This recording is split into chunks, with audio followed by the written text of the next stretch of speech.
Buenas tardes para todos los participantes. Muchísimas gracias por acompañarnos nuevamente en este webinar. Aquí podemos decir que, como usted lo ha pedido, esta fue la solicitud que se hizo, que hicieron los participantes del webinar anterior para el siguiente webinar. Bueno, entonces vamos a empezar con errores en las gráficas de Levi-Jennings. Las gráficas de Levi-Jennings, esta que vemos aquí a la izquierda, es la gráfica original que está en el artículo de la publicación de Levi-Jennings en 1950. Esta gráfica la vemos quienes tengan acceso al artículo y quienes quieran el artículo, con muchísimo gusto, los que estén participando en este webinar. Eso es como una reliquia, ¿no? Es como el artículo no se consigue tan fácilmente, pero a los que lo quieran, con muchísimo gusto lo podemos compartir. Entonces, miren, aquí en esta gráfica tenemos que esta era la idea original de una gráfica de Levi-Jennings, en donde teníamos un valor de la media, en este caso, el valor de la media de albúmina en plasma, y teníamos una línea que nos indicaba la media y los puntos que estaban alrededor de esa media. Esto es lo que teníamos nosotros acá, y acá en el eje X teníamos las mediciones que se encontraban. Esto es una gráfica de Levi-Jennings integrada con una gráfica de error total, es decir, es una gráfica integrada de control de calidad, de la cual vamos a hablar al final de esta presentación. Bueno, pues tenemos que decir que las gráficas de Levi y Jennings pues fueron realmente descritas por Stanley Levy y Elmer Jennings, y fueron descritas en este artículo que fue publicado en 1950 en esta revista, en el American Journal of Clinical Pathology, y el artículo se llamó The Use of Control Charts in the Clinical Laboratory. Los control charts, o las gráficas de control, como es el título del artículo que ellos publicaron en 1950, pues no eran nuevas, ya existían. De hecho, Walter Shewhart en 1924 ya había desarrollado el concepto del control del proceso, y él había postulado esta técnica de los gráficos de control, sugiriendo técnicas estadísticas y gráficos de control basados en el valor medio de las muestras y en el rango de los valores, que ese es el concepto de las gráficas de Levi-Jennings. Entonces, para que lo tengamos en mente, las gráficas de Levi-Jennings fueron llamados originalmente gráficos de control. Y esos gráficos de control ya existían. Walter Shewhart en 1924 ya los había propuesto y ya se utilizaban en la industria. Y lo que pretendían, ¿cierto?, era controlar la estabilidad y o variabilidad del proceso. Después, en 1950, Stanley Levy y Elmer Jennings publican este artículo en donde hacen una aplicación y hacen una propuesta de utilizar estos control charts que habían propuesto Walter Shewhart en 1924, y hacen la propuesta para que estos control charts los usáramos en el laboratorio clínico, y a partir de ese momento entonces conocemos estos gráficos en el laboratorio clínico como las gráficas de Levy y Jennings. Y ojo que el apellido de Levy es con E, muchas veces lo escribimos sin la E, pero realmente la forma correcta de escribirlo es Levy con la E, Levy y Jennings. Ok, entonces esto, bueno, como parte de la historia. Ahora, ¿para qué son las gráficas de Levi-Jennings? ¿Para qué me sirve una gráfica de Levi-Jennings? Esto que yo estoy viendo aquí a la derecha es una gráfica de Levi-Jennings, y tengo que mirar para qué me sirve, cuál era la idea original, o de Walter Shewhart o de Levi-Jennings. La idea original era que estas gráficas controlaran la estabilidad del proceso, la variabilidad del proceso. Ahora, hay otro tipo de gráficas en el laboratorio clínico, más recientes, no tanto de 1950, porque si hablamos de 1950, estamos hablando que son herramientas que se desarrollaron hace 70 años, bueno, 70 años propuestas por el laboratorio clínico, pero vemos que Walter Teuber las propuso en 1924. Entonces realmente estamos hablando de que estas gráficas ya casi que van a completar un siglo. Las gráficas de error total son un poco más recientes, más o menos de 1970, como 20 años después de la propuesta de Levi-Jennings, aparece como el concepto de error total y también aparece como el concepto de que también podemos hacer gráficas de error total. Las gráficas de error total, el objetivo de las gráficas de error total es controlar el desempeño del proceso, no tanto la estabilidad, sino el desempeño del proceso. Y yo quiero poner en las mentes de ustedes que no siempre la estabilidad garantiza un buen desempeño. Ok, y están las gráficas integradas de control de calidad. Una gráfica integrada de control de calidad tiene dos gráficas, una gráfica de Levi-Jennings, como la que vemos acá, y una gráfica de error total integradas. Y las gráficas integradas de control de calidad permiten controlar tanto la estabilidad del proceso como el desempeño del proceso. Bueno, vamos entonces a continuar con las gráficas de Levi-Jennings y recordar que las gráficas de Levi-Jennings tienen todo que ver con una distribución gaussiana. Nosotros en otros momentos hemos hablado de lo que es una distribución gaussiana, pues una distribución gaussiana es la gráfica que nos da una población de datos que tengan un comportamiento estadístico normal o una distribución de Gauss. Cuando yo tengo una población de datos que tiene este comportamiento estadístico, pues los datos se van a distribuir en esta forma, teniendo nosotros que el mayor porcentaje de datos se va a concentrar alrededor de la media y teniendo que entre menos una y más una desviación estándar yo voy a tener aproximadamente el 68% de los datos, que entre menos 1,65 y más 1,65 desviaciones estándar yo voy a tener aproximadamente el 90% de los datos, y que entre menos 1,96 y más 1,96, que es casi 2 desviaciones estándar, yo voy a tener aproximadamente el 95% de los datos. Pero aún después de más 1,96 y por debajo de menos 1,96, yo espero tener aproximadamente un 5% de los datos, un 2,5 en la cola de la derecha y otro 2,5 en la cola de la izquierda. Entonces, cuando yo cojo esta distribución gaussiana y la coloco en forma horizontal, como lo estamos viendo acá, pues esto se me asemeja a una gráfica de Levi-Jennings. Esta es una gráfica de Levi-Jennings en donde aquí tengo la media y está acá mi distribución gaussiana y los datos se distribuyen acá entonces alrededor de la media. En esta zona verde que tengo acá y que me representa más o menos una desviación estándar, pues lo esperable es que yo tenga aproximadamente el 68% de los datos.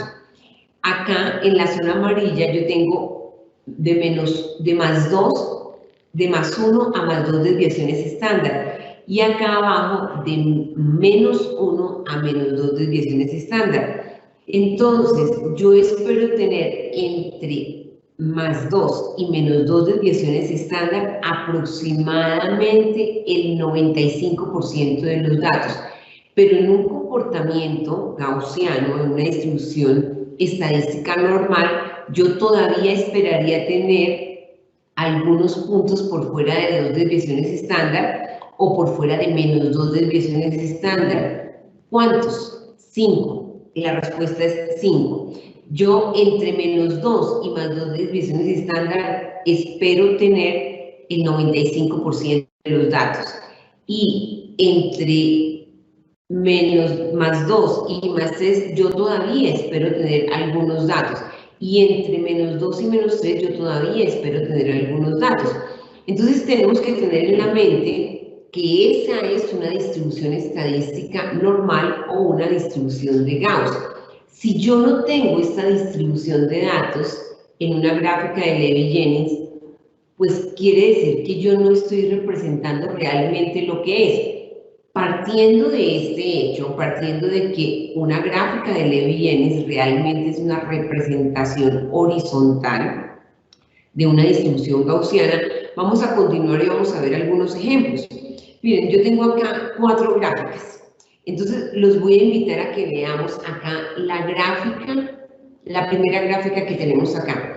Esta primera gráfica es una gráfica de Levy-Jennings. Y esto es de la vida real, ¿no? Son datos de la vida real. Yo que tengo acá, en verde se está representando el rango de -1 a +1 desviaciones estándar. Aquí como con el color azul tenue me está representando de -1 a -2 desviaciones estándar. Aquí el de +1 a +2 desviaciones estándar. Y este color curva me está representando de +2 a +3 desviaciones estándar.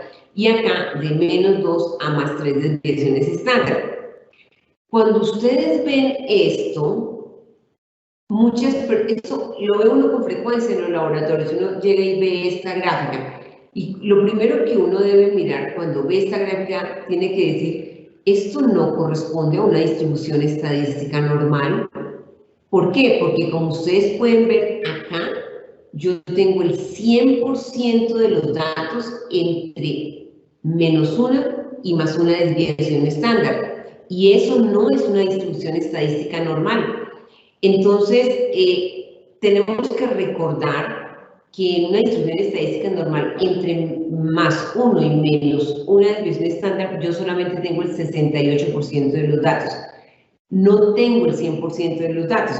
Yo tengo en mi memoria algún colega que aprecio mucho que me decía, en mi laboratorio trabajamos también que el 100% de los datos está entre -1 y +1 desviación estándar. Eso no puede ser, ¿cierto? Porque no correspondería a una distribución estadística. Cuando nosotros vemos en el laboratorio clínico o en cualquier proceso, una distribución que corresponda a este gráfico, debemos entender que aquí hay algo errado, porque esto no corresponde a una distribución estadística normal, no corresponde a una distribución gaussiana. Este era el caso de mi amigo. Después, cuando ya yo hablaba con los profesionales del laboratorio clínico, ellos me explicaban que ellos no graficaban los datos que estaban por fuera de más o menos una desviación estándar. Claro, entonces no me estaban graficando todos, ¿sí? Entonces solamente me estaban graficando el 68% de los datos y por eso la gráfica de Levy-Jennings se veía así. Entonces yo diría, ese es un primer error, no graficar todos los datos, y aunque esta presentación se llama errores frecuentes en el uso de las gráficas de Levy-Jennings, yo les voy a invitar a que ustedes los vayan anotando. Un error frecuente en el uso de las gráficas de Levy-Jennings es que los laboratorios o cualquiera que vaya a usar la herramienta, un error es que no grafican todos los datos. Ese es uno de los errores más frecuentes. Voy a pedir aquí que me ayuden a escribir esos errores más frecuentes. Entonces es como que hacen desaparecer los datos. Como que los malos no los ponemos acá, o los que pienso que son malos, porque tener datos entre +1 y +2 no es un dato malo, entre -1 y -2 no es un dato malo. Entonces, ese es un error frecuente, que esconden los datos.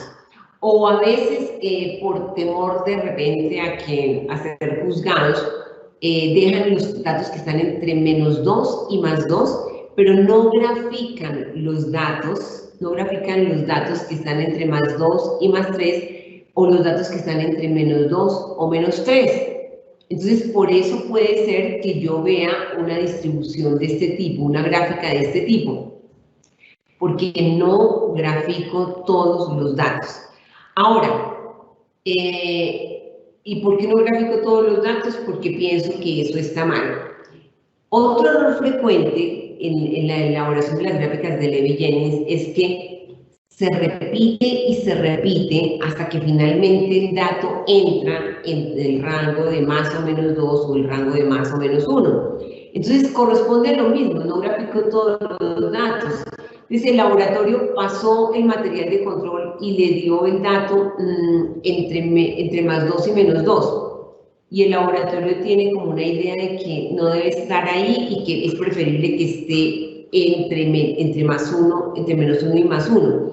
Entonces, no grafica ese punto y repite el procesamiento del control y vuelve y lo repite hasta que le entra entre menos 1 a más 1. Entonces, obviamente, solamente grafica el que ya le dio entre menos 1 más 1 y los otros que le habían dado por fuera de menos 1 más 1 ya no las grafica. Claro, obviamente por probabilidades, si yo repito y repito, pues lo más probable, tengo el 68% de probabilidades que los datos me van a dar entre menos 1 y más 1. Si un dato me da, si el otro 32% me da por fuera de esto, y yo repito y repito hasta que me da esto, y adicional no grafico los que me dan entre más 2 y menos 2, o por fuera de más 2 o por fuera de menos 2, pues entonces yo sí seguramente tendré un comportamiento gaussiano, pero no le estoy mostrando, ni siquiera a mí mismo me estoy mostrando todos los datos que corresponden. Entonces ese es otro error frecuente, repetir y repetir hasta que me entren los datos y repetir sin hacer nada, porque obvio que cuando yo tengo un dato que está por fuera de lo que yo espero como aceptable, del rango aceptable, pues yo sí le tengo que repetir, pero repetir después de que haga alguna acción correctiva. A veces el laboratorio repite y repite hasta que, ¡pum!, ¿cierto? Por efectos del azar, vuelve y encuentra que el dato entra dentro del rango que el laboratorio considera que es adecuado. Entonces, una recomendación es que, por favor, ¿cierto?, grafiquemos todos los datos. Incluso debemos graficar los datos que están por fuera del rango esperado del desempeño aceptable. Debo graficarlos, pero debo hacer alguna corrección, y cuando yo me doy cuenta que la acción correctiva funciona, entonces yo no elimino el dato, lo dejo que se vea en la gráfica, pero no lo tengo en cuenta para la estadística de mis datos. ¿Por qué no lo tengo en cuenta? Porque el dato me está indicando que el proceso está fuera de control. Yo tengo que ir y hacer las acciones correctivas y volver a controlar cuando el proceso esté bajo control. Ok, ahora les quiero contar que las 4 gráficas que tenemos en esta diapositiva tienen exactamente los mismos datos. Un poco las diferencias van a depender de los criterios que yo tengo para hacer la gráfica. Entonces, en esta gráfica nosotros hemos graficado con los datos del inserto. Enseñan a los estudiantes que las gráficas de Levi-Jennings se deben construir con los datos del inserto. Cuando yo construyo la gráfica de Levi-Jennings con los datos del inserto, pues puedo obtener situaciones como esta. Porque es que la filosofía de las gráficas de Levi-Jennings es que yo debo graficar con los datos de mi población, con lo que yo estoy obteniendo, no con lo que obtuvo el manufacturador, porque el manufacturador es otra cosa. Ahora, ¿por qué normalmente los datos del inserto de los manufacturadores tienen desviaciones estándar tan grandes? Porque usualmente no lo hacen en un solo sistema de medición, lo hacen en muchos sistemas de medición. Usualmente no lo hace un solo usuario, lo hacen muchos usuarios, y muchas veces ni siquiera solamente en un laboratorio, sino que envían ese material a varios laboratorios para que varios laboratorios los prueben y cuantifiquen estos mensurandos. Y después recolectan todos los datos. Entonces la variabilidad que viene del inserto siempre debería ser mucho más grande que la variabilidad que yo obtengo en mi laboratorio. Cuando en mi laboratorio yo construyo la gráfica de Levi-Jennings con la media del inserto, todos los datos me van a dar entre más o menos una desviación estándar, lo cual correspondería a que eso no es una distribución estadística normal. No es que mis datos no tengan ese comportamiento de distribución estadística normal, es que yo estoy graficando sobre la distribución de otro laboratorio, así el otro laboratorio sea el manufacturador. Entonces, una gráfica de Levi-Jennings controla la estabilidad del proceso y es una excelente herramienta para controlar la estabilidad del proceso sí y solo si yo la utilizo adecuadamente. Si yo voy a validar las corridas analíticas utilizando una gráfica de Levi-Jennings, lo cual no recomiendo, así sea bien utilizada la gráfica de Levi-Jennings, pero si yo voy a utilizar la gráfica de Levi-Jennings mal elaborada para validar la corrida analítica, ese es un riesgo grandísimo. Y ahora que estamos en la era de los riesgos, eso debería colocarse como un riesgo en el laboratorio clínico. Utilizar gráficas de Levi-Jennings con los datos del inserto para validar las corridas analíticas. ¿Por qué? Porque con los datos del inserto siempre voy a tener una imagen como esta en donde aparentemente el desempeño es bueno, pero no es real. Ok, esto que vemos aquí a la derecha, esta gráfica aquí a la derecha, corresponde a la gráfica de los datos de ácido úrico de un periodo de tiempo, solo que acá a esta gráfica le hemos colocado un límite en esta línea azul, un límite superior y un límite inferior que corresponde al error total máximo permisible. ¿Qué significa esto? Que si yo hago una gráfica integrada de control de calidad en donde coloque la gráfica de Levi-Jennings hecha con los datos del inserto, pues esos datos me indicarían que esa dispersión es tan grande que en este caso, con este límite de error total, estaría desbordando los límites de error total. Si el laboratorio espera cuando obtenga puntos aquí en la segunda desviación estándar y se puede quedar tranquilo porque puede decir, me entra entre menos 2 a más 2, pero podría estar desbordando los límites del error total máximo permisible. Entonces, vemos que acá la media es 4.76, acá también es 4.76 y la distancia entre la media y la primera desviación estándar es 0.23 igual que acá, menos una desviación estándar es 4.53 igual que acá. ¿Qué diferencia hay entre estas dos gráficas? La única diferencia es que acá no estoy graficando los límites analíticos de desempeño, así estoy graficando los límites analíticos de desempeño. Ahora, en esta gráfica de Levi-Jennings, si ustedes observan un poquito, son exactamente los mismos datos, pero acá yo ya no veo que todo está entre más o menos una desviación estándar. ¿Por qué? Porque aquí estoy graficando con los datos del laboratorio como debe ser, como tiene que ser. Yo debo hacer una gráfica de Levi-Jennings, pero no construirla con los datos del manufacturador. Yo debo hacer una gráfica de Levi-Jennings con mis propios datos, con mi realidad. Entonces, en este caso, la media fue de 4.75 y la desviación estándar de 0.06, muchísimo más pequeña que lo que venía en el inserto. Es normal. En el inserto siempre los rangos van a ser muy grandes. Por eso es que no me sirve, porque esa es otra razón adicional, ¿no? No me sirve porque la esencia de una gráfica de Levi-Jennings es que yo grafique sobre los datos de la población que estoy estudiando, no que grafique mis datos sobre el comportamiento de otra población, así no sirve. Entonces aquí nosotros podemos observar que la desviación estándar es mucho más pequeña y esta es la media, 4.75, y la desviación estándar de acumulados de 6, 8 meses. Y acá, en esta gráfica de la derecha inferior, tengo yo los mismos puntos, si ustedes ven bien, son los mismos puntos, solo que acá la gráfica está con... Es esta gráfica que tengo acá. Esta de los datos acumulados de 30 días.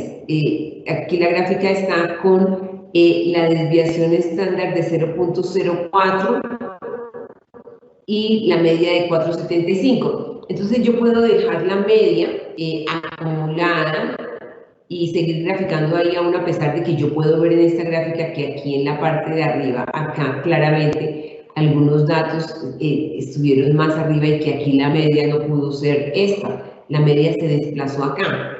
O yo puedo estar ajustando la media cada 30 días o puedo trabajar con una media autoajustable. Eso también lo permiten algunos programas de algunos software de control de calidad.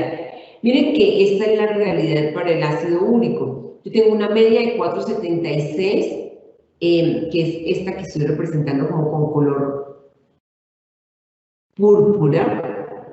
Y tengo una desviación estándar de 0.23 que me muestra esta dispersión tan grande que me está mostrando aquí esta distribución púrpura. Aquí tengo en rojo la distribución gaussiana para una media de 4.74 y una desviación estándar de 0.06. Y en la distribución azul tengo la representación gráfica de una distribución con una media de 4.75, pero una desviación estándar mucho más pequeña, de 0.04. Por eso vemos que aquí se ve más estilizada esta distribución gaussiana. Pues miren que, de acuerdo a como yo coloque los datos acá, si yo los coloco acá, o acá, o acá, o acá, pues el criterio de validación va a cambiar. Porque si yo realmente grafico sobre esta distribución en azul, que sería lo más correcto, distribuir representar los datos que estoy obteniendo en una gráfica actual con mi media de 30 días y mi desviación estándar de 30 días.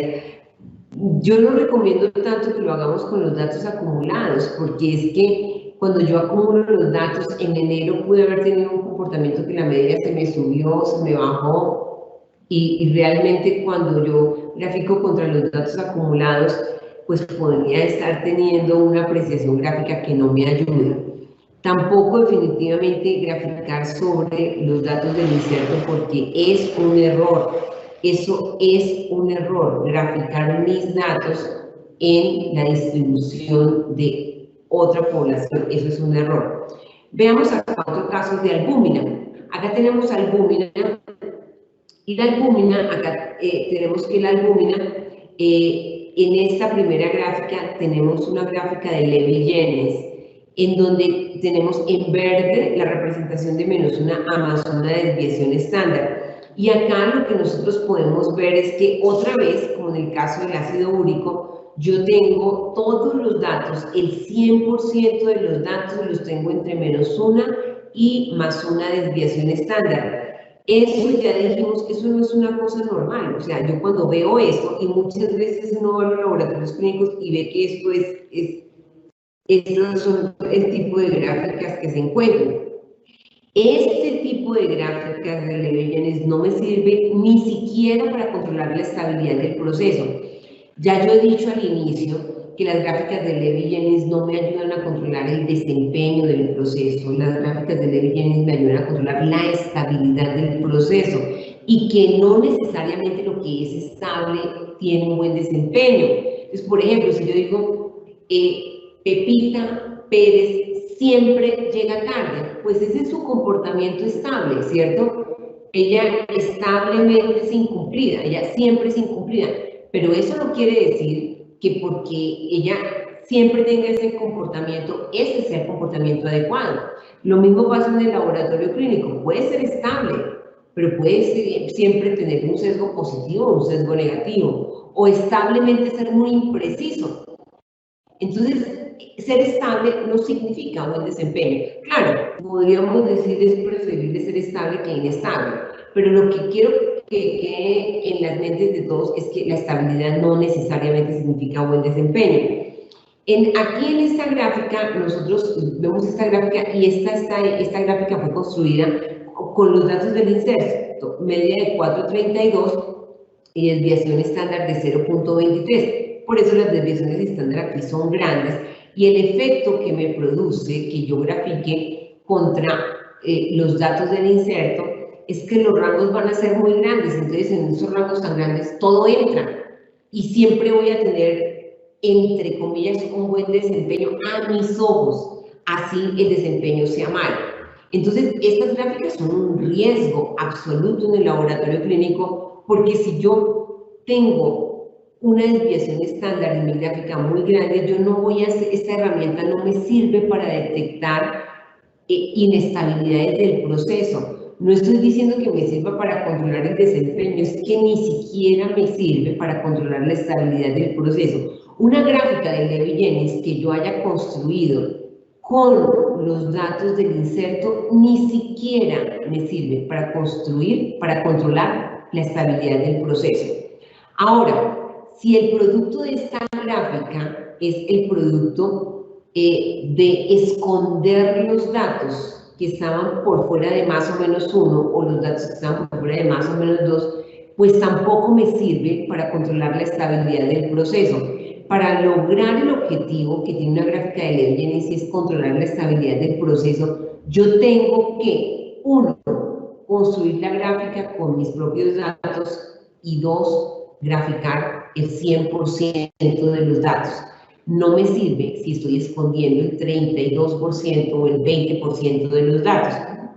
Lo que vemos aquí a la derecha nuevamente es exactamente la misma gráfica, es exactamente los mismos datos, solo que he colocado los límites, las líneas de los límites del error total máximo permisible. Yo tengo acá más el error total máximo permisible menos el error total máximo permisible. Entonces yo puedo ver acá que, igual que en el caso de la diapositiva anterior de ácido úrico, yo puedo ver que si mi criterio fuera que el comportamiento, en este caso, fuera de acuerdo a los datos del inserto, pues estaría desbordando los límites de este error total máximo permisible. Obviamente hablamos en el webinar pasado de límites analíticos de desempeño o analytical performance specification,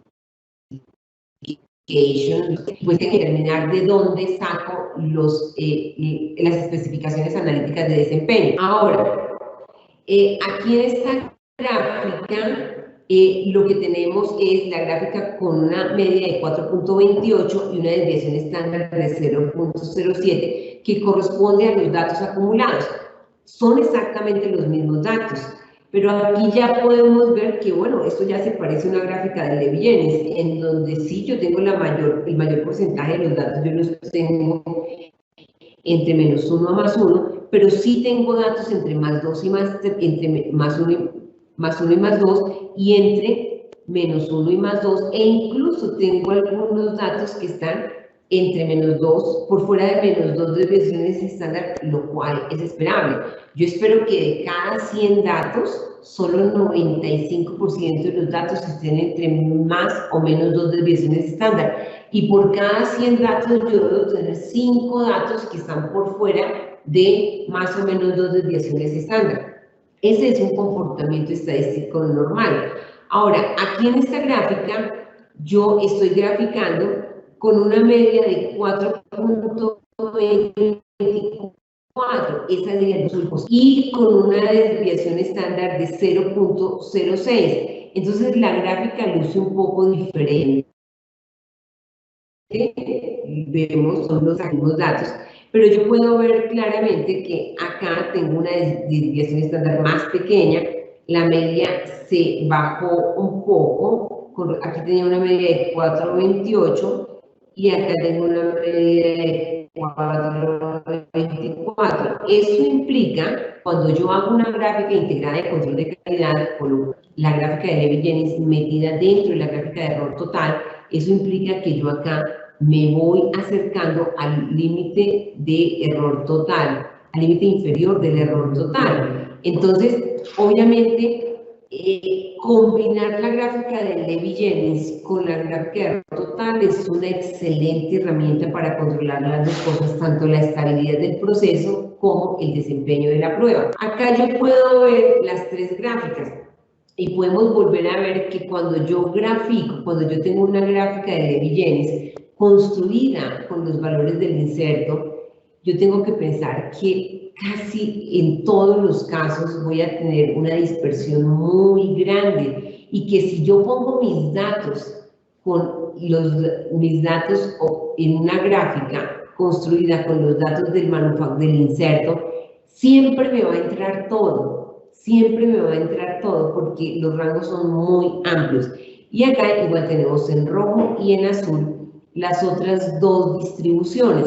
Obviamente, si yo tomo esta gráfica, voy a hacer el ejercicio acá, si yo tomo esta gráfica, la coloco acá en forma horizontal, que es lo que hacemos cuando construimos una gráfica de Levy-Jennings, pues yo me puedo dar cuenta que en efecto, cuando yo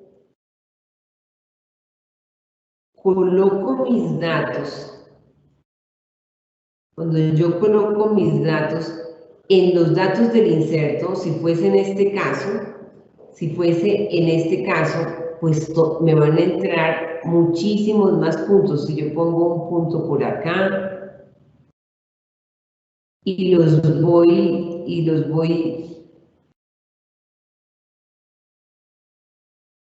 tengo acá, yo podría tener puntos acá en muchas partes. Acá podría tener punticos por todos datos acá. En cambio, cuando yo estoy graficando sobre mis propios datos, obviamente solamente sería aceptable que tuviese datos acá. Esto es exactamente lo que pasa cuando yo voy a estar graficando mis datos contra una distribución que no es la mía. ¿Podría darse el sentido contrario? Bueno, también normalmente lo que sucede es que los rangos del inserto siempre son más grandes que las desviaciones estándar y obviamente de los rangos que nosotros estamos obteniendo. Aquí vemos el caso de colesterol total.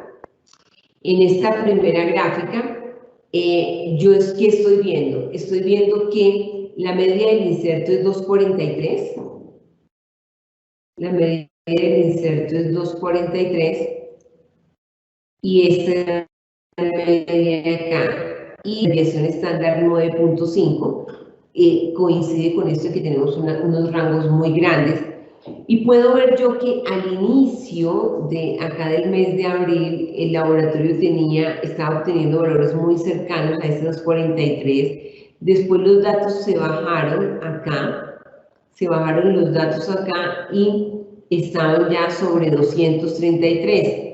Seguramente en ese caso el laboratorio, si tuviera una herramienta como esta para validar las corridas analíticas, podría decir, estoy en menos una desviación estándar, pero sigo estando entre más o menos 2 o más o menos 3 y no tomara ninguna acción para corregir este sesgo, ¿cierto?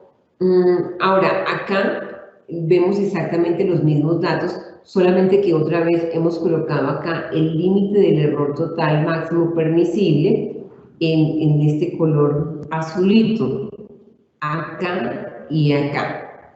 Ahora, fíjense, es la distribución estadística de este comportamiento. Acá nosotros tenemos, que tengo aquí a la derecha, es con los datos acumulados de 30 días y que tengo acá es con los datos acumulados de 6 meses. Entonces, tengo acá que con los datos acumulados tengo una media de 267.27, que es la que estoy viendo acá, y una desviación estándar de 1.67. Acá, en los últimos 30 días, ¿qué ha pasado? Que la dispersión se aumentó, la dispersión de los datos se aumentó. Por eso aquí la desviación estándar es más grande y yo no veo este rango acá de Levy-Jennings tan pequeñito como lo veo acá, porque lo que estamos viendo acá es que se aumentó la dispersión de los datos, por lo tanto se aumentó la desviación estándar. Aún así, cuando yo miro este comportamiento estable, porque lo que me muestra la gráfica de Levi-Jennings es cuál es el comportamiento estable del proceso.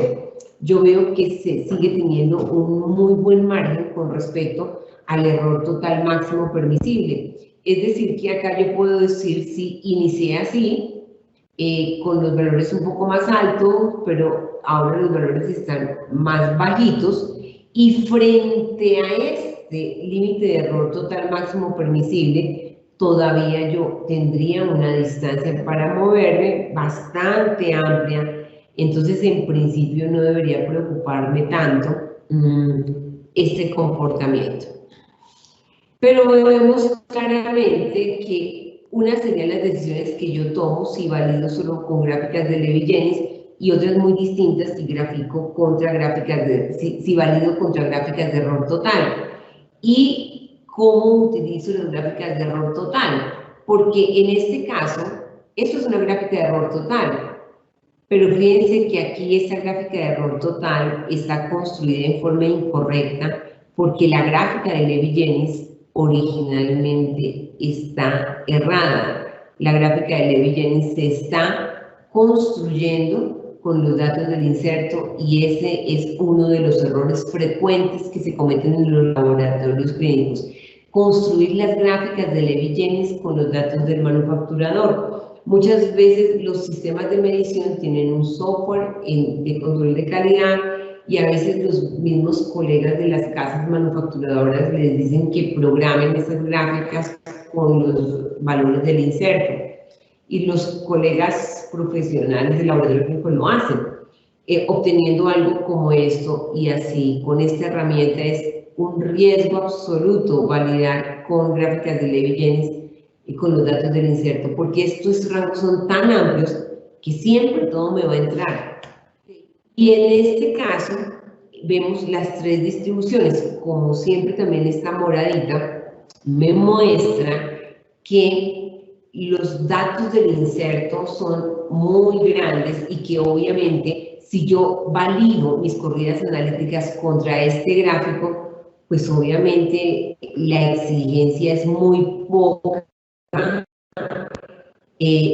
Obviamente tendría decisiones que tomar muy diferentes a si yo validara con Levi-Jennings construido con mis propios datos. Es decir, definitivamente yo no estoy de acuerdo con que los laboratorios utilicen las gráficas de Levi-Jennings para validar las corridas analíticas. Digo, no, eso es de 1950 o 1924, eso es de hace casi un siglo, ¿sí?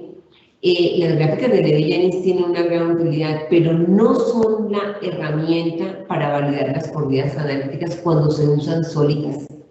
Yo casi que el mensaje que yo diría es: paremos, paremos de validar las corridas analíticas con gráficas de Levi-Jennings.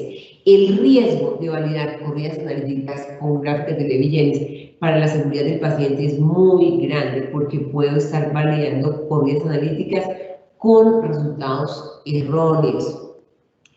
Y definitivamente, si va a usar gráficas de Levi-Jennings para validar las corridas analíticas y construye las gráficas de Levi-Jennings con los datos del inserto, ahí sí que el riesgo es enorme. Ahí el riesgo es enorme. Todavía cuando tengo gráficas de Levi-Jennings construidas con mis propios datos, el riesgo también es grande, porque así como yo puedo tener una distribución de este tipo, más estilizada, también he visto casos en donde las distribuciones son aún más grandes que las del inserto, pero igual, como va a estar entre más o menos 2 o más o menos 3 desviaciones estándar, pues siempre va a validar, no importa que sea más grande, ¿cierto? Es como cuando yo me engordo, ¿cierto? Yo me engordo y entonces me compro, bueno, yo no, digamos otra persona se engorda. No llamemos aquí el mal, ¿cierto? Cuando otra persona se engorda, entonces, ¿qué hizo? El pantalón era talla 8, entonces ahora talla 10. Y entonces piensa que porque compré el pantalón talla 10 y entró en el pantalón talla 10, sigue bien. Y se engordó más, compró este pantalón talla 12 y sigue entrando, ahí pues claro, porque cada vez los límites son más amplios y siempre va a entrar.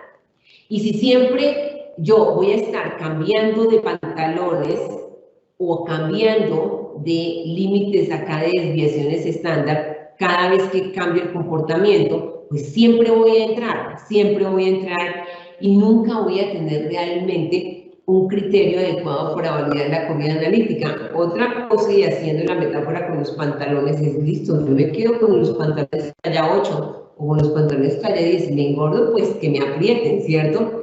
Me quedo con esos pantalones y eso va a ser la medida. Digo, esos son los límites y no los muevo, porque eso va a ser el límite que me va a permitir decir, no tengo que seguir comiendo.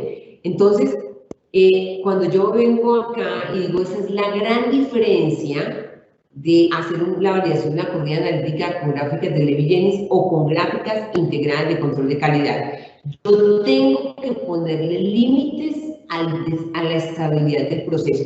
El proceso es estable, en este caso es un proceso estable que está dentro de esos límites, pero hay otros casos en donde no es así. Hay otros casos en donde el comportamiento estable desborda los límites de aceptación. Es como que más o menos con la comparación con los pantalones, digo, tengo pantalones talla 10 y se los voy a presentar a una amiga bien gordita, pues dice, pues que usted no cabe acá, ¿cierto? Usted no cabe acá y lo que tiene que hacer es adelgazarse, es más o menos lo mismo. No cabe dentro de estos límites su desempeño. ¿Qué tiene que hacer? Hacer acciones correctivas para disminuir la variabilidad del proceso. Ok. Un concepto que me parece muy importante que dejemos en esta sesión es que la media es diferente al valor diana. El valor diana, así lo llamamos en español, valor diana, pero en inglés, que es más conocido con los artículos, lo llamamos target value. Ese target value es el valor diana. ¿Y por qué se llama valor diana? Porque es lo que me tiene que dar a mí y viene de la diana del tiro al blanco. Muchas personas piensan que el valor diana es la media y no son la misma cosa.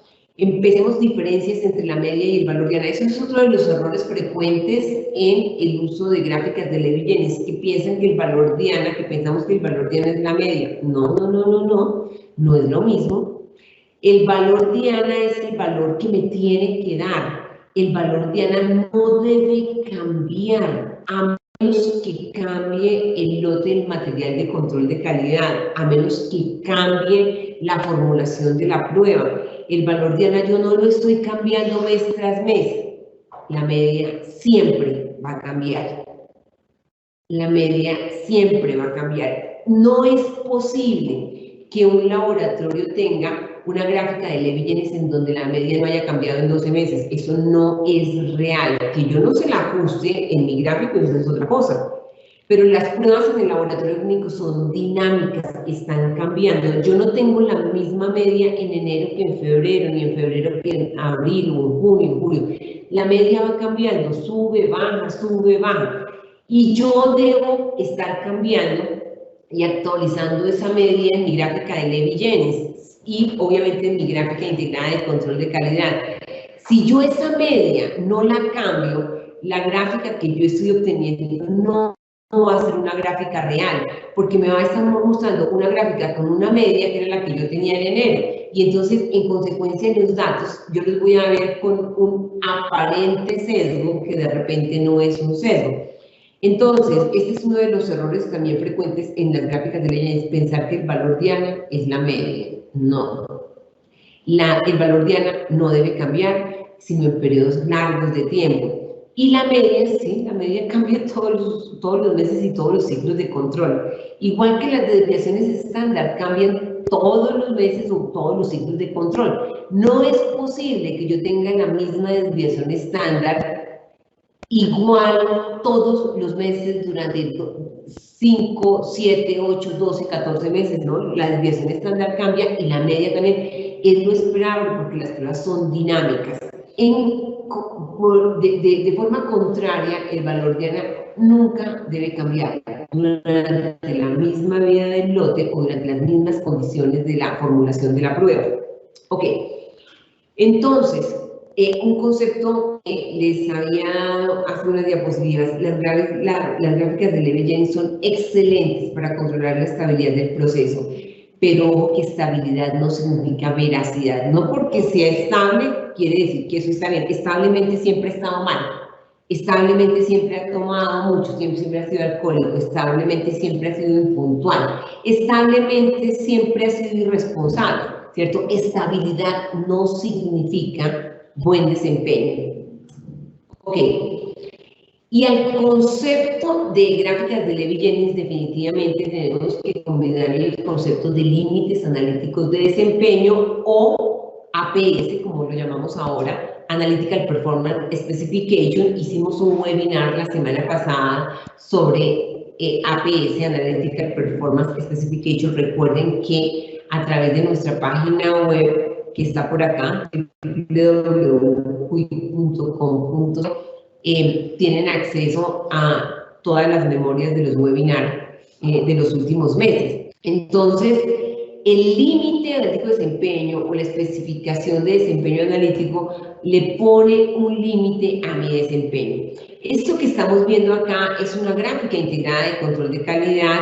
Lo que estamos viendo acá con estos colores vivos es una gráfica de Levy-Jennings, y esto que vemos acá es el límite superior y el límite inferior del error total máximo permisible, que en este caso para colesterol HDL es de más o menos 16%.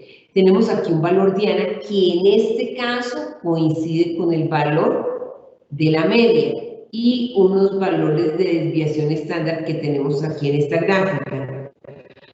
Ahora, estos datos que tenemos acá son exactamente los mismos de la diapositiva anterior, de la diapositiva 15. Pero ¿qué está cambiando? El error total máximo permisible. Miren que aquí el error total máximo permisible es de 16%.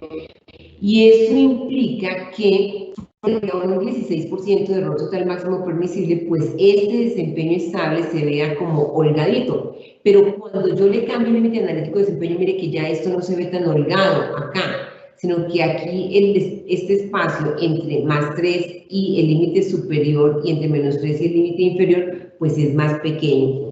Son los mismos datos, pero yo ya no los veo como tan sobrados como acá. Acá se ve un desempeño súper sobrado, pero acá ya no se ve tan sobrado. Sigue estando bien la estabilidad del proceso frente a ese límite analítico de desempeño. Pero fíjense, cuando yo cambio este error total máximo permisible a 6%, pues ya no luce para nada bien, ¿cierto? Porque tengo acá este límite y esto lo que me está indicando es que el comportamiento estable de mi prueba está desbordando los límites de más o menos 6%. Ahora, ¿de qué depende que yo escoja 6 o 11 o 16? Pues este es un tema ya muy específico. Nosotros con enorme gusto, a que los laboratorios que nos lo soliciten, prestamos el servicio, ofrecemos el servicio de definición de los límites analíticos de desempeño. Les digo que esto no es una tarea fácil, esto no es una tarea para hacerla en 2 horas de asesoría, no. Esto es un ejercicio que se hace con mucha conciencia, porque yo me tengo que sentar a revisar mesurando por mesurando, y más o menos para cada mesurando, para cada analista en este momento podemos tener perfectamente un abanico de 10 límites analíticos de desempeño. Y la revisión de los 10 límites analíticos de desempeño, o APS, especificaciones analíticas de desempeño, frente a la realidad que yo tengo en mi laboratorio, es un trabajo que obviamente toma una gran cantidad de tiempo, pero es un trabajo que hay que hacer. Ahora, no es un trabajo que haya que hacer todos los días. Yo lo hago una vez y lo debo estar revisando periódicamente, cada 3, cada 6 meses, mirar si realmente hay cambios. Pero este es un trabajo que requiere una gran inversión de tiempo que vale la pena definitivamente. Ahora, volvamos a esta gráfica del error total más o menos, el error total de 11%.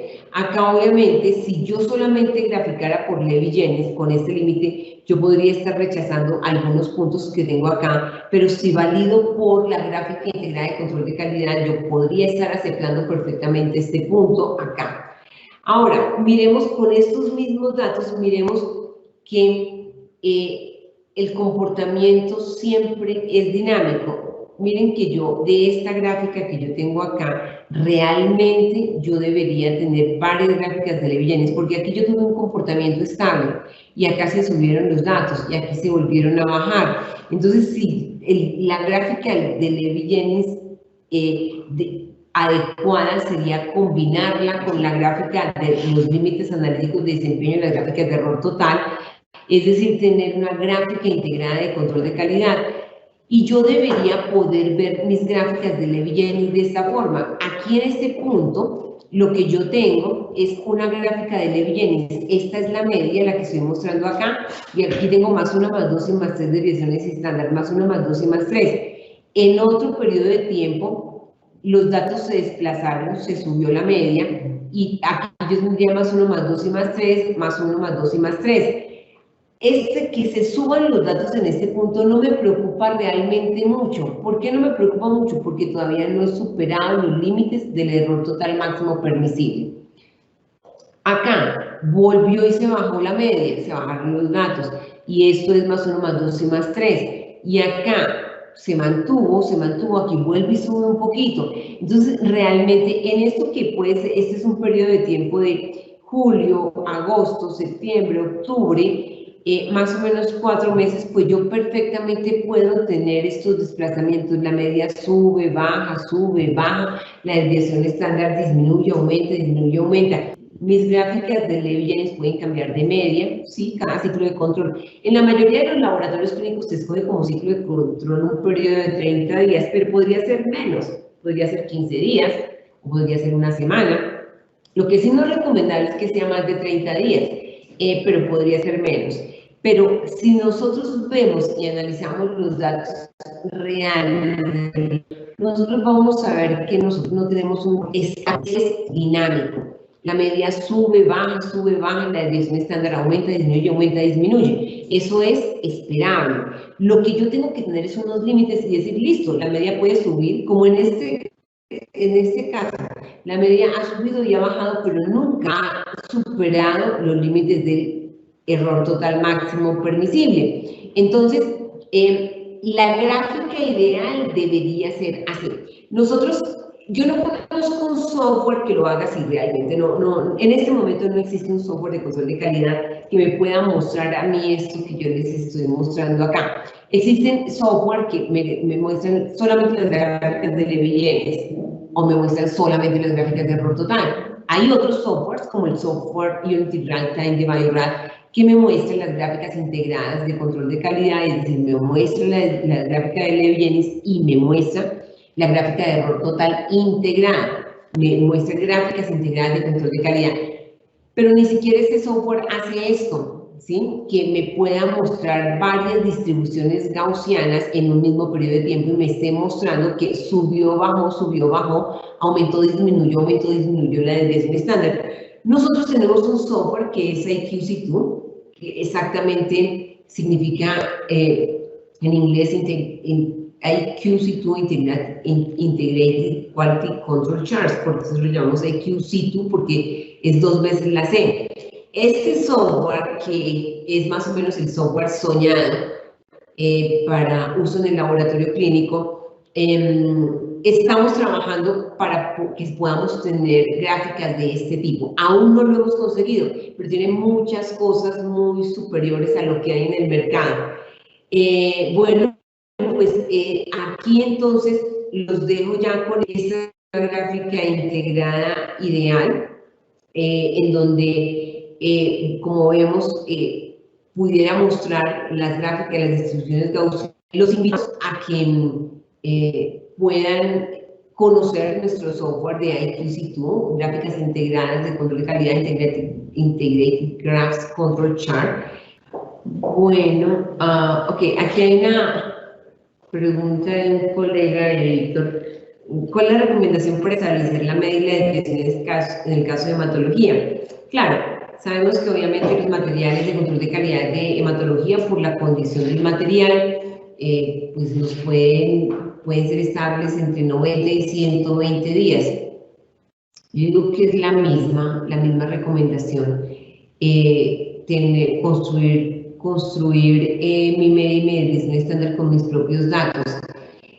Yo sé y soy absolutamente consciente que los materiales de control de calidad de hematología tienen una vida media más pequeña y que algunos manufacturadores solamente nos dan materiales para 30 días, pero realmente sí hay en el mercado materiales que pueden tener 90 hasta 100 días. Entonces, ahí es muy clave eso, ¿cierto? Que yo realmente luche por conseguir un material de control de calidad con la mayor estabilidad posible. Esto es fundamental porque lo adecuado es que yo construya mi propia media.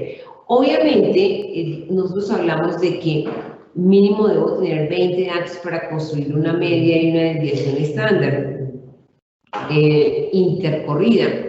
Y yo sé que con 20 datos aún puede que haga interpretaciones erróneas, porque con 20 datos todavía hay un rango de error de que esa sea la media y la desviación estándar de mis datos.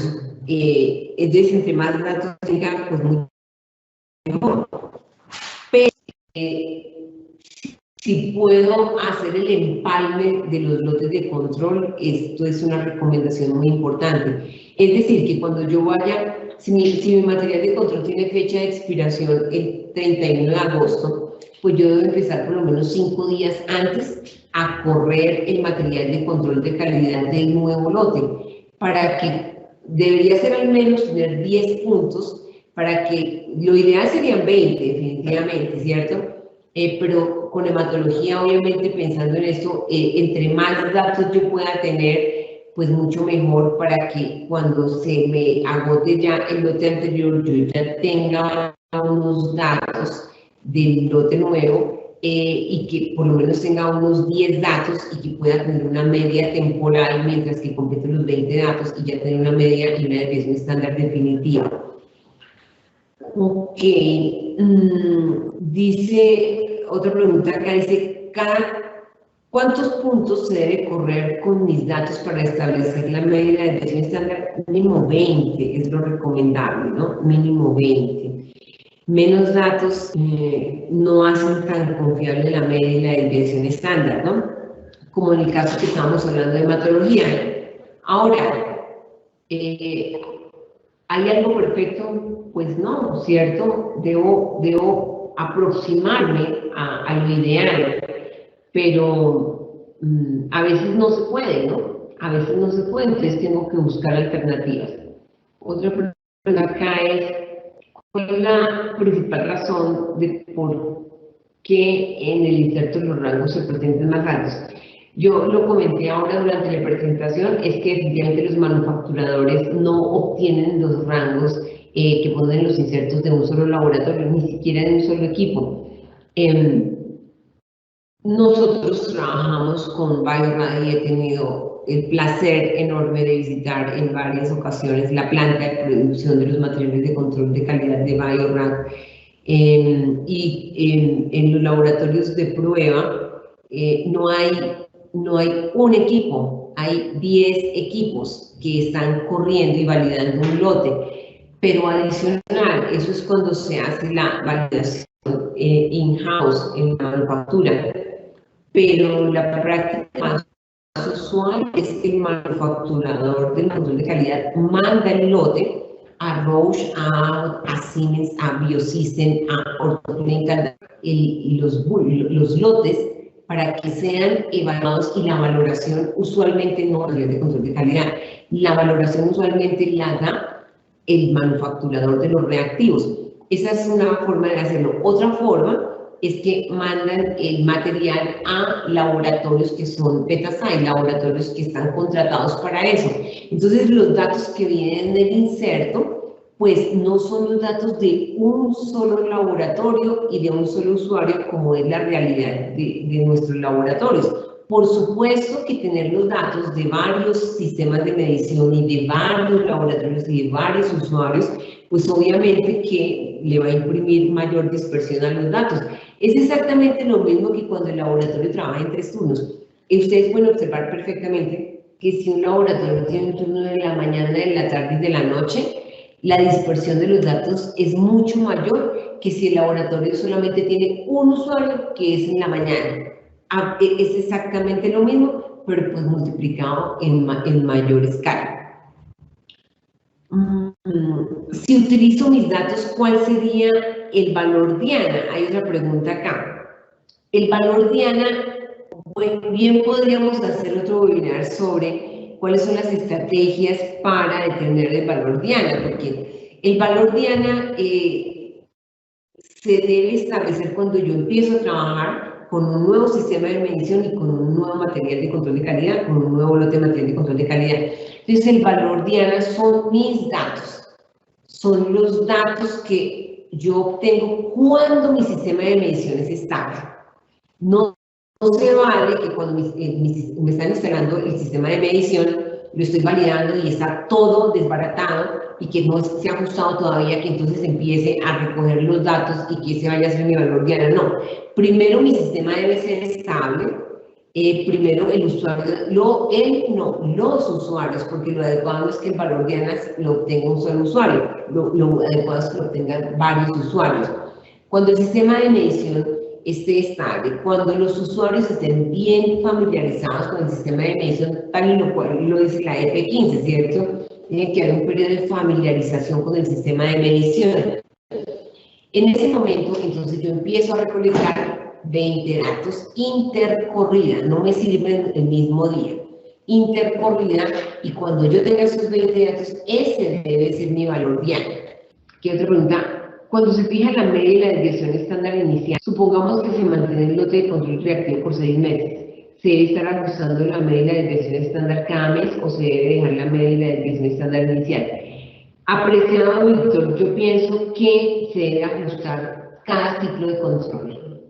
Es un error dejar esa media fija durante 6 meses porque eso no es real, la media no es fija. Entonces yo debo hacer que mi gráfica de media sea lo más parecido a la realidad que yo estoy viviendo. Muchas veces nosotros vemos en la gráfica que entonces la media está arriba y la media está arriba y los datos están aquí abajo. Y yo puedo ver pues que mi media no es esta aquí arriba, que mi media está acá, que mi media estuvo ahí, como tal cual lo veíamos ya. Dejé de compartir la presentación, pero voy a volver a compartir la presentación para mirar estas preguntas acá. Entonces, quisiera como hacer énfasis en eso. Yo no cambio las medias se cambian solas. La desviación estándar yo no la cambio, ellas se cambian solitas porque es que las pruebas son dinámicas. Lo que yo tengo que hacer es actualizar los datos de mi gráfica. Entonces yo pienso que aquí la recomendación es actualice la información de su gráfica de Levi-Jennings. Ese sería otro error frecuente en las gráficas de Levi-Jennings, que no actualizan la información de la media y la desviación estándar. Así, no actualizar la información de la media y la desviación estándar. Acá tenemos otra pregunta que dice, en el caso de química seca, Vitros o Fuji, cuando cambian los lotes de los slides se observan desplazamientos desde las gráficas de control. ¿Cuál es su recomendación en cuanto a la asignación de la nueva media y la desviación estándar al observar esos desplazamientos? Yo tengo que decir que yo trabajé con Ortoclinical Diagnostics cuando era Johnson & Johnson, ¿cierto? Y tengo que comentar que estoy absolutamente consciente que con Ortoclinical Diagnostics, con Vitros, no conozco tanto el sistema Fuji, pero tenemos cambios de generación frecuentes y que vemos que realmente con el cambio de generación hay un cambio en la media y en la desviación estándar. ¿Cuál es la bondad que tiene este sistema? Que la variabilidad es tan pequeña. Normalmente estos sistemas tienen una dispersión tan pequeña de los datos que a pesar de que cambie la media, ¿cierto? Sube, baja, realmente no impacta mucho frente al error total. Particularmente, lo que yo considero adecuado es que nosotros no deberíamos hacer una nueva gráfica por cada cambio de generación. Muchos laboratorios que usan sistemas de medición con Ortoclinical Diagnostics, exactamente con Vitros, cada vez que cambia la generación, cambian de gráfica, hacen una nueva gráfica, como si fuera una nueva prueba, pero las generaciones en los sistemas Vitros es muy similar al cambio de lotes de reactivos en química húmeda. Yo no abro una nueva gráfica de Levi-Jennings cada vez que cambio el lote de reactivos.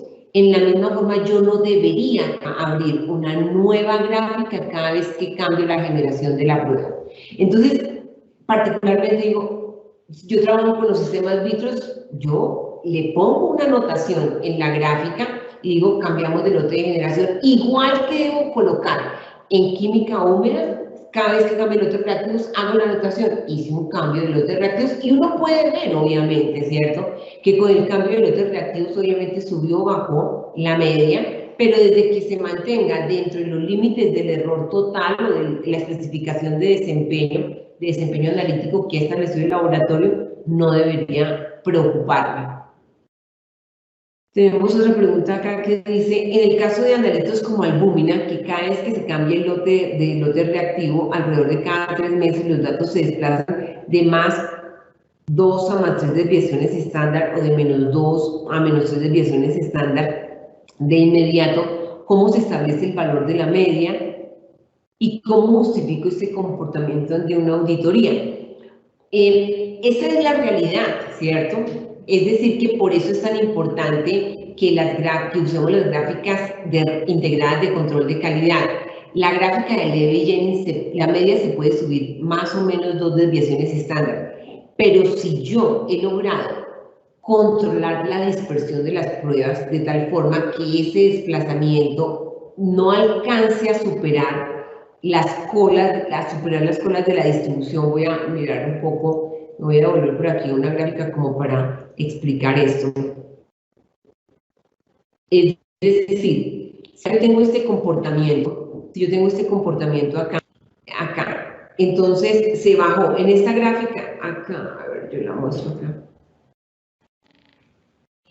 Si acá se me baja 2 desviaciones estándar acá y tengo este límite analítico de desempeño y se ha establecido adecuadamente, pues a mí no me debe preocupar que se desplacen 2 o 3 desviaciones estándar porque tengo una reproducibilidad tan buena que realmente me permite validar la corrida.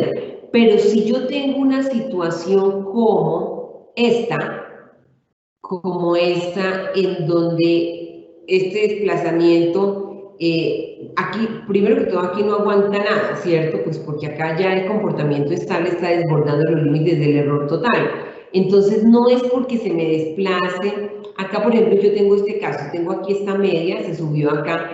Este sería más o menos el caso de la pregunta. Yo tengo esta media acá, y acá se desplazó 2 desviaciones estándar, pero todavía está muy lejos del error total máximo permisible. Luego yo puedo aceptar este comportamiento siempre y cuando yo mantenga una dispersión de datos que me permita tener esta libertad y este espacio para moverme con respecto al error total. Entonces, esta es una situación. En esta situación yo puedo permitir que mi media se mueva 1 o 2 desviaciones estándar. Y es que no puedo permitir, no es exactamente que yo lo pueda permitir, es que eso sucede. Si yo lo veo en la realidad, eso sucede. Lo que pasa es que hay muchos laboratorios que solamente utilizan gráficas de Levy-Jennings y no usan gráficas integradas de control de calidad. Entonces ven esta realidad y entonces pues no ven cómo se comportan frente a un límite analítico de desempeño. O hay otros laboratorios que cuando están en esta situación, entonces cambian otra gráfica y solamente ven estos datos. Entonces cambian la media acá y solamente no ven el histórico. Uno siempre debe ver el histórico. No debo ver solo los datos del momento, sino que tengo que ver cuál ha sido el comportamiento histórico de la prueba. Ok. Ok, aquí hay otra pregunta que dice, cuando mantengo un comportamiento por encima o por debajo de la media, más o menos 2 desviaciones estándar, ¿en qué momento aplicar una acción correctiva?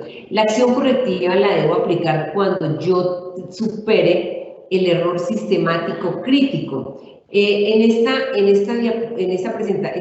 ocasión no hablamos de error sistemático crítico, pero el error sistemático crítico es el número de desviaciones estándar máximo que se puede sesgar mi prueba antes de que las colas de la distribución superen los límites de el error total máximo permisible. Es decir, por ejemplo, en este caso que estamos viendo aquí en la pantalla, acá yo tengo un sesgo de 2 desviaciones estándar con respecto a esta media, pero está lejos de llegar, de que esta distribución, las colas de la distribución, si yo hiciera acá, si yo insertara aquí un gráfico, no es que dibuje yo muy bien, pero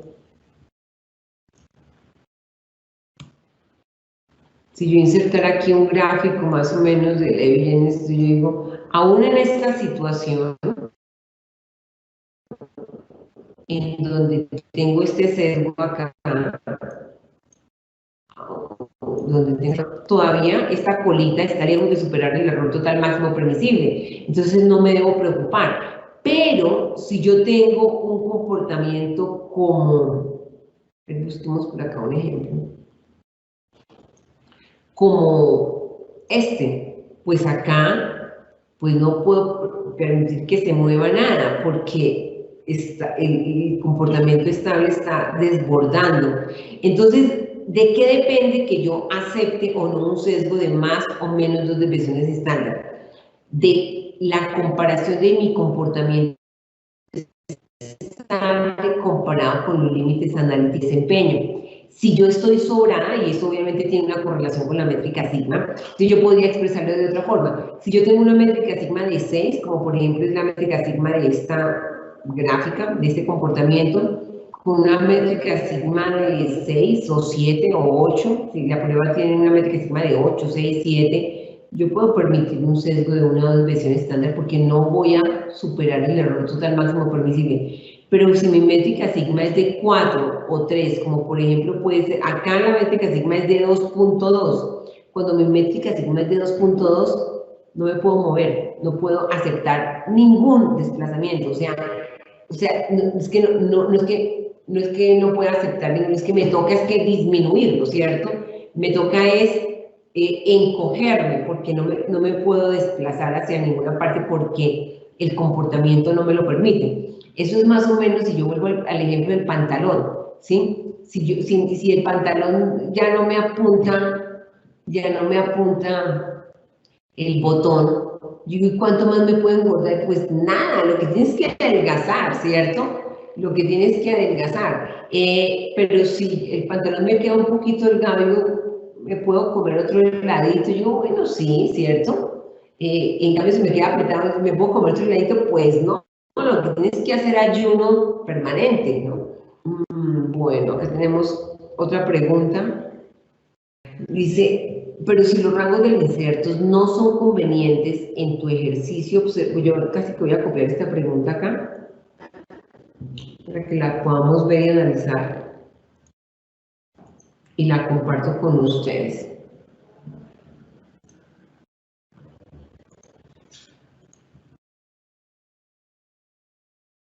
Dice, pero si los rangos del inserto no son convenientes, en tu ejercicio observamos que así los datos sí se grafican de una manera normal entre más 1, más 2, más 3 y menos 1, menos 2, menos 3, mientras que con mis datos acumulados, al tener un coeficiente de variación más pequeño, los datos se grafican solo entre más o menos 1. Es al revés, voy a llevarme esta pregunta acá, es al revés. Mira, voy a traerme esa pregunta acá.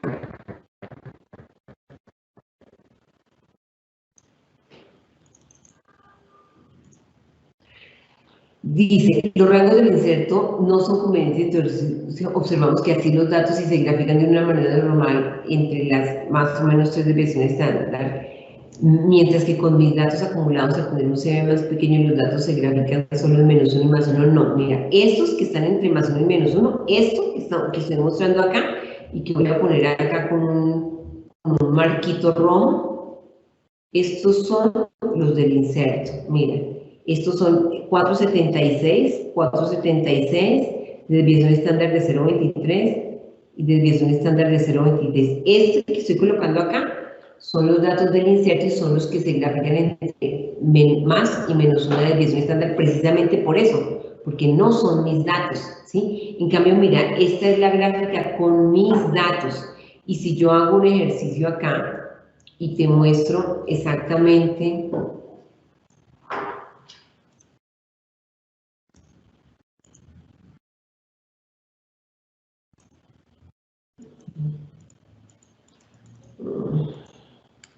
se quedó grabado, se bloqueó la pantalla, pero mira, estos que estoy mostrando acá estos muestran un comportamiento de distribución gaussiana.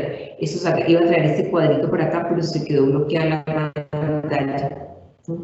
Es al revés. Aquí, entonces, clarifico, estos que están acá son los datos graficados con la medida de la desviación estándar del inserto, que es lo que me dice que está entre -1 y +1. En cambio, cuando los grafico con mis datos acumulados, ya sea de 30 días o de más días, pues fíjate que sí puedo ver un comportamiento de varios, de alrededor de más o menos 2 y 3 desviaciones estándar.